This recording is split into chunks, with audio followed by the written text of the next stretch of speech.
Are your kitchen and bathroom way overdue for a remodel?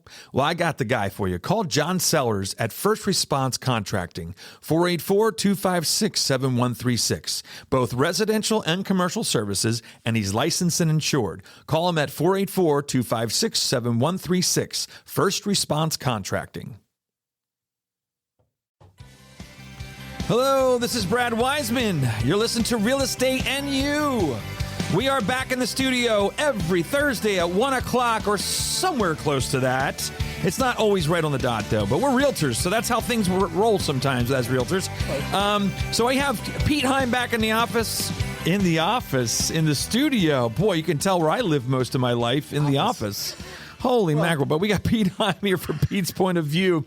That is pretty funny that I said that, right? I said back in the office. Dude, that's weird. And we have this awesome studio to talk about here. I mean, come on. Yeah, amazing, right? So, Pete, you said you wanted to get right off the bat. You wanted to talk about where the market's going, but you had said about appreciation rates. Yeah. We wanted to talk about that. So let's just jump right into it. We'll do that. And I know Hugo has a question then. So it'll be Hugo's question of the day, which we are starting to do pretty often. Yeah. Great. So go ahead. So what do we got? Okay. Where are we at? Some of the latest stuff, actually within the last few hours, I got this. So this is hot off the press. We're hot off the press. This is unbelievable. Right. This is unreal. Okay. We've had the strongest in history year over year, January, year over year. Really? In appreciation rates, guys. Oh, appreciation rates. Yeah. Okay, got it. Graphic. First one. Graphic. Figure one. If you look at this first figure, it's our year over year, January 19.2. 19.2 year over year appreciation. There we go. Look at that jump. Okay. So, oh my gosh. So what we're seeing here, just for the podcast purposes, we're seeing a jump from last January to this January. Is that right? We're seeing that? Exactly. Year over year jump, 19.2%. That is crazy. Unreal. And you know, realtors out there, and well, if you're a buyer right now or seller, I mean, anybody who's on top of what's going on right now with the franticness of the multiple offers and all that, plays right into that. Oh yeah, absolutely. I mean, we're almost 20% year over year here. Yeah, and I got to tell you, it has not loosened up as far as the amount of offers we get. It really hasn't. It's still pretty crazy. But you know, we just looked. You looked today. I looked today. My number said 296. Yours said 297. So we're not sure if we lost a listing or we got a listing. We're not sure depending on what time of day it was. But we're going to go with the 296, 297 ish. Still under 300. And you know what? It's been like that since January. It has. It's actually even before January. We have not peaked. We have not gotten over 300 listings since I think Christmas. And tell them what that means, though. What that really means is it's not balanced. No, it's way off is balance. 2,000-ish, and we're still way off balance. Yeah, right. Way off balance. And that's why we're getting 16 offers, 18 offers, whatever, and prices that are crazy. So, but that plays right into that 19.2, folks. That's appreciation. 19.2% year over year. Okay, so since COVID, since March of 20, the United States has gained 31% in equity. Since COVID. Now, that's March of 20, right? Right. So it was crazy before COVID, if some of us remember. It was still kind of getting crazy, right? It was nuts. However, it was going up. Look at that Phoenix number. Phoenix, so Phoenix is saying 50.9% appreciation since the beginning of COVID, right? Doubled. Since the beginning of COVID. Doubled. It's unbelievable. That's crazy. Yeah, it's amazing. And but that's what's happening. The lowest is Chicago, and they still got 20%, for God's sakes. They got 20%, and that's the lowest. Isn't that crazy? Yeah. And that's, so basically, if you want to say beginning of COVID, I'd say March 2020. Right? That's exactly what it says. Is that right? Cumulative gain since March of 2020. I didn't even see that. Yep. That's amazing. That's very good, though, Brad. Gosh darn, I'm you good remember, sometimes. We remember. I remember. We came into a new office, and they said a week later, you're shut down. It's like, no, that's not cool.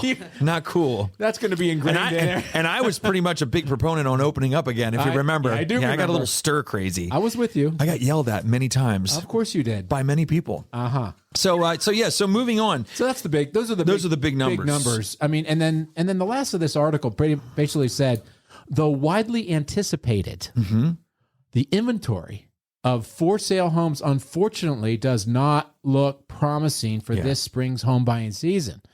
Okay, according to CoreLogic, new listings of for sale homes in March were an average 25% below 2019 levels. Wow. So it's still an inventory crisis. Well, absolutely. And it's we were down in Florida for Keller Williams for the family reunion, which is our convention. They said, don't expect this to be gone anytime soon. So if you think as a buyer, you're going to wait this out and you're going to get this basement bargain price next year or 2023, whatever, 24, I don't expect it. This is what they're saying now. Now you said before the predictions are, we were talking about that. They're not fact. They're predictions. They're educated opinions. Yeah. So they're saying this is at least a 5-year thing. Right. Because you can raise the rates, you can do whatever you want to do. But if people need a place to live, housing keeps going. I mean, you got to live somewhere. You do. And I think with the happening in the world today, and with Ukraine and our borders, we got tons of people coming in, and whatever you think about that doesn't really matter. Yeah. Whoever comes into this country, whichever way they come in, they need a place to put their head down at night. That's it. Okay, so we are going to have a situation of housing shortage for a long time, and that's why the rental market is up 18%. Exactly. That's why. I mean, this is the thing that's going on. It's all inventory across the board. Yep. And it leaks into industrial space. It's leaking into other areas except the office. Yeah. Well, and the commercial market's going to be a whole different thing. Yeah. I still think we're going to see commercial properties. We're going to see a lot of availability in commercial properties after the large companies, when this whole thing happened, the large commercial companies, let's just say like a Nordstrom or like a Macy's or something like that. Yeah. When they move out of their buildings, they're still paying that lease. Right. Because it's cheaper for them to move it out, to shut it down and not have to pay payroll, not pay all that stuff. Yeah. They're not going to renege on the lease because that would put them into a foreclosure situation or a bankruptcy situation. Right. So let's just say they keep the lease going because it's cheaper to just have it empty. Yep. Okay. That's right. Now what happens in 2 years or a year from now, when those leases come due or when they come for re-upping, I think you're going to see a lot of vacancies out there in commercial. Well, there's going to be repurposing going on. Absolutely. Look at the malls. They're going to really start. I mean, they're dead. They are. I mean, I hate to see it. But, I hate to see it too, but it's where we are. Yeah. I mean, Amazon and the delivery services we have today. I mean, why would I go somewhere to buy it? We don't have time. Do you know who predicted this one? Talk about predictions. Yeah, go ahead. The economist Paul Zane Pilzer. Okay. Back in 1999, predicted this. Wow. Empty malls. Right. People buying out of big warehouses. Yeah. Delivered to their door. Swiping a ketchup bottle on a device on your counter, and he puts it on your shopping list. Wow, isn't that something? Yeah. This is the kind of stuff he predicted. Yeah. And we're there. I mean, we could do that right now. There. Yep, we are there. It's interesting, right? It is very interesting. It's it's amazing how these things start to come about. So what else? But the last graphic goes right into what you just said. Okay. If you wait, you're going to lose 996,343 and more equity gain from 2022 to 2027. So waiting costs money. Yep. It does not save. And the prediction is 2022, they're saying 9% now. Okay. And then it goes down because the rates are going up. Yep. 2023, 4.7, 2024, 3.6, then down to what you and I call normalcy. Good, normal. Yeah. Good appreciation rates. Yeah. But that's what you're losing, 96 grand. Yeah, on a $360,000 house. If you don't invest right now. Yeah. So, and it's all relative. If you're buying a $200,000 house, it's relative. Right. It's all going to be percentage of what the gain is on that property. That's it. Yeah. So that's incredible. And I, like I said, I think a lot of us thought this was going to be a 1-year problem or a 2-year problem. I shouldn't say problem, challenge. Yep. 1-year challenge, 2-year challenge. It is going to be probably a 5-year at least challenge. And there's not much that we can do to fix it. That's the thing. There's not much we can do. The only thing we can do is, and I'm going to be having the Chamber of Commerce, the head of the economic development, I'm having them in as a guest, and I also want to get some builders in here as a guest. I have Kevin Kozo coming in as a guest. And one of the things I think we need to work on as a community, not just local, but statewide and countrywide. Yeah. We need to loosen up some of the ways of getting this land developed. Yeah. We might even have to bring back some of the farmland we preserved and start talking about some smart growth on that land. Right. If we're not using it for farming or if we're not using it for this or that, let's use some of that land. Yeah. We got to go somewhere. I mean, there's got to be somewhere to go with this. So, and I know that the Chamber of Commerce, and I talked to somebody there before, they're concerned. Yeah. If you want to try and bring business into the area, they got to have a place to live. Yeah. I think it's going to be like it falls into the repurposing of malls, office spaces, putting them into residential area more. Because if everyone's going to be working from home, or a good majority of people working from home, why not repurpose? Right, exactly. That's true. There's a lot of different ways that we're going to be able to do it. So the commercial space you could turn into apartments. Exactly. It's a good idea. And I think I think you could use that. Mm-hmm. Absolutely. And repurpose it for condos or whatever. Yep. It's got as many people into a square mile as possible, so we're not using up maybe some of the farmland. But I think it's an all-encompassing approach. Just kind of like our energy situation. Should be wind, solar, oil, gas, all that stuff. Right. It should be everything. Yep. Let's go with the everything plan. Let's put the net out real big and grab it all, right? Yeah, grab it all. Yeah. So okay, now we solved all the problems of the world. What do you want to talk about next? I want to talk about prediction on interest rates. Yeah. Everyone, you guys have been watching this podcast. I predict they're going to go to 5%. Oh, shoot. That's right. They did. That wasn't a prediction then. That's Swami. a fact. It's like the old Johnny Carson Swami. Exactly. So no, rates are at 5. They're at 5. And guys, we talked about the experts predicting a max of 3.7 by the end of the year. Where'd that go? Yeah. And I think looking at the overall picture of what the Fed did, I think they have bigger fish to fry. I thought they looked at an industry to say, what industry can we slow up right now? Oh, real estate. Yeah. Let's slow it down to try to perk up some of the other things. Yeah. I mean, the appreciation rate on groceries and gas and stuff like that is just crazy. out of sight. It's crazy. So I think they had to do something, and I think it feels like a desperation move to me almost. Yeah. But I don't know. But they're Speaking saying, of they were saying 0.2 by every quarter. Right. And now Right. but it flew. Yeah. It flew up to it's 5% and I think now. maybe Ukraine had some pressure on that. Right, Maybe. it could have, What do you think? Ukraine, I think, and I think because everything else is going up. I mean, you got to think that they're thinking, hey, I might as well raise the rates, and maybe it will slow up the market a little bit. Maybe less buyers will be out there, which will then slow up the appreciation of homes. Maybe that will happen. I have a prediction on that. What's that? I think it gets to 6. We're going to start to see a major bit of an ease here. Oh yeah, I agree with you. 2,000 homes coming on the market and staying on the market. I'm talking more of less buyers, an ease in, right? Less buyers. Well, it's going to throw some people out. Yeah, exactly. I mean, I have a guy already. He didn't get a house 2 years ago. He threw him out. Yeah, he's out. Exactly. So that's going to start to happen more. Yeah. I think 6 is the number. Yeah, and it's funny how that works too, because I have a girl that I'm working with. She's moving down into the Chester Montgomery area, and this is how rates affect. It's a double whammy for her. She started looking at homes at 3.75%, right? Mm-hmm. It was a year ago. We couldn't find anything. We put in several offers and just never landed anything, okay?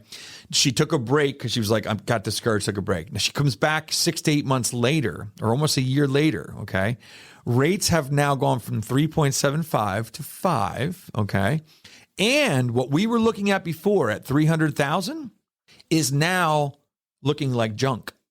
Like that stuff looked good before, but now that stuff is the fixer-upper stuff. So now she's got to be at 350 in order to get the same quality, same amenities that she wanted before at 300, and her rate now went up by a 1.75%, 1.25%, 1.5%, whatever it is. Right. So just think about that expense. She's going to pay a lot. Now, it was a lot of because she couldn't get a house. There it is. Yeah, exactly. Yeah. So isn't that something that just shows you right there how waiting, even though you can get discouraged, the more you wait now in this market, the more you're gonna spend. That's right. And it's going to cost you. The rate starts to cost. When you start talking 3.75 to 5%, that starts to make a difference in your payment. Yeah. That's $50-$60 almost. I guess, right? Yeah, probably even a little bit more. Maybe a little more. Depending on the price range. Right. Yeah, absolutely. So there was something I saw cool that we can just chat about real quickly. It was on Keeping Current Matters, which we love to bring up. And I love those guys. I pay for this on this, so we can bring it up. They rock. They do. What was cool is that in this market, it was a buyer thing, and you might have even read it. It was talking about when first thing you figure out is your budget. Okay, when you're looking in this market, the next thing is to figure out what's important to you. Yeah. Okay. And it talks about the must-haves, okay, the nice-to-haves, okay, and I changed this one a little bit. I don't like the way they had quoted it. The awesome-to-haves, because the must-haves are basically you got to have it. Bedrooms because you have kids or whatever. You have to have a 4-bedroom or 3-bedroom. I got to have a garage because I have this and this. Yeah. And then it goes into the nice-to-haves. Which is basically you're like, it'd be great if I had this, but if I don't have it, I can figure something out and make it work. And then it talks about obviously your awesome to haves, which is basically your icing on the cake. Yeah. It's really tough in this market to get your awesome to haves. Yeah, it's zero every time. And really, I think what you should be thinking about most of the time in this market are your must-haves. Yeah, I agree. You got to really, really think about what is it? What are those things that you absolutely cannot be negotiated out of because of your personal situation? That's a great way to look at it. If you need one floor living, you either need that or you don't. Right. Exactly. So if you need that, that's a must-have. Right. So something to categorize. What do you think? Great tip. Yeah. That's a great tip. Isn't that the way you would look at it? Back in the old days, we used to say if you get 80% of what you're looking for, it's a good thing, right? Yeah, exactly. I think we would. It kind of falls into that. Absolutely does. Yeah. But the must-haves, I think people should focus on the must-haves. You got to get the must-haves. Because everything else, like if it doesn't have central air, you can put it in. You can put it in. You can do window units for a little bit. Doesn't have a fireplace. But if it's in the right location and it has the bedrooms you need, those are the must-haves right there. Location and bedrooms and size of the home for your family. What do you need? I totally or for agree yourself. With that. Just take that advice, everyone. That's excellent. Yeah, and that was on Keeping Current Matters. They do a great job with that stuff. So anything else before we put an end to this? You had a question. Go ahead, Hugo. I love this question. Hugo's question of the day. When the homeowner disagrees with the appraisal, who has the final authority? Can the homeowner appeal that decision, or how does that process work? Okay, so you want to answer that question? I mean, you can answer if you want. I'll go ahead and answer it, and I'll have a comment after that. Answering. Okay, so this is what I say. Basically, he or she who does the appraisal has the final say. Yep. They are the ones that have the right or the willingness to go with what you're appealing it at. It's very, very hard for you to get that appeal. Very hard to get it appealed. And I'll tell you why, because they have to admit that they did something wrong.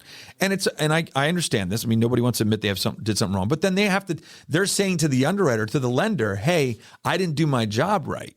Who wants to say that to basically who they're doing the work for? Mm-hmm. So it's hard. Comes down to the appraiser too, right? I mean, the personality of the appraiser. I mean, there's some that will be like, yeah, no problem. Yeah, you're right. I missed that. Not a big deal. I'll adjust it for you. But some will say, no, my answer is the answer. That's it. Yep. But the answer is it's the appraiser. It is definitely up to the appraiser. Yeah. We know that. We also agreed that there were some willing to change and some aren't willing to change. Yes. There's something. I have a tip. What's the tip? It's a very good tip. Go ahead. If you get a willing and open appraiser to listen to something I'm going to say right now. Yeah. And appraisers, if you're listening right now and you're a good one, you will get this. Okay. You will understand this and you will agree to this. I'm a little nervous. How about you? You nervous? Yeah, I know. He's nervous. Holy crap. This could be the end of the show. Okay. And that's a wrap. You're not going to piss people off. I'm going to leave it go at that. Oh my God. Come on. Don't do that to us. Next week. You gotta... Okay. We just went over things like 19.2% year over year, stuff like that. If there is, and appraisers, God love them, really, because they're having a hard time finding comps. Very difficult, especially on specific neighborhoods. They got to maybe reach out a little bit more. Yep. Sometimes they have to go to older comps. Yep. Or way outside the area. Way outside the area. Older comps. Are you ready, appraisers? If you have a year-old comp, you've got to tack on 20%. Absolutely. I agree with you. Because of progression, regression. Absolutely. And I think they're allowed to do that. They're allowed to do that. They are, but some aren't willing to do it. Gotcha. But it's not normal anymore. It wasn't normal. It wasn't normal. No. But there are some willing to do that. So listen, guys, if you have to appeal an appraisal, look at the age of the comps and figure out what the appreciation rate was for that time. Even if it's 3 months, it's going to be something. Yeah. It'll help you out. I agree. Okay. You hear the music coming in. I do. Sorry. That means we're up to a hard break here. Shut up, Pete. Shut up, Pete music. That's what it's called. All right. Thanks so much, Pete, for coming in today. Thanks for your point of view. We really do appreciate it. All right. See you next time.